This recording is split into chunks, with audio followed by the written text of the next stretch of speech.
Vans are popular with parents, but new research shows they may come up short at protecting passengers in the back seat. This is worrying. On your sides, Christine Lazara is joining us now with the results of these crash tests, and this is the mom vehicle. Yeah, I had one. Yeah.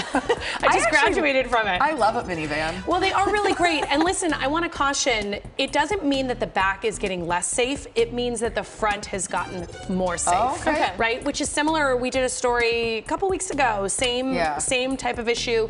And then they wanted to look at minivans because they are so popular with the people in the back seat. So we'll take a look. Now, parents often buy minivans thinking they will offer some of the best protection for their children in those back seats. But this round of crash tests by the Insurance Institute of Highway Safety found the risk of fatal injury is 46% higher for the people in the back of the vehicle.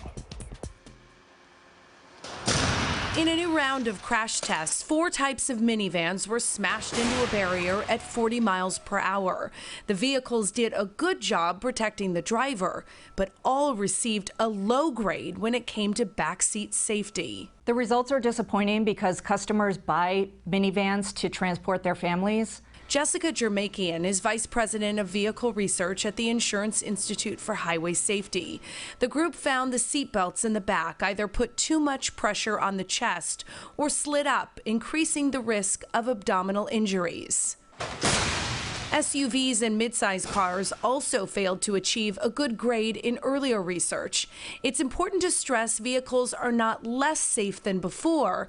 The test is new and exposing the issue for the first time. We expect the automakers to put in better belt technology. Jermakian wants back belts to have the same pretensioners and load limiters you find in the front seat. So a pretensioner tightens the belt on the occupant, coupling them to the vehicle and helping them ride down the crash, and the load limiter reduces the forces on the chest. The IIHS emphasized those improvements can make these vehicles even safer. And researchers stress that the back seat is still the safest place for children under 13, and these results do not apply to those kids in car seats because obviously when you're in a car seat, you're not using the regular belt just as is.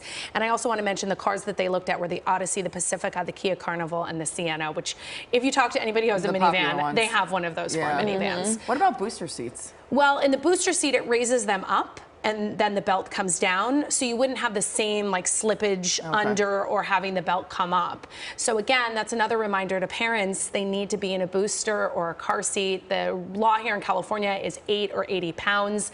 Many people continue on beyond that. I know I did until they were just too big for boosters. But they are Please safer get us out way. of this booster. Yes. Their heads like touching the ceiling. Thank you. Thank you.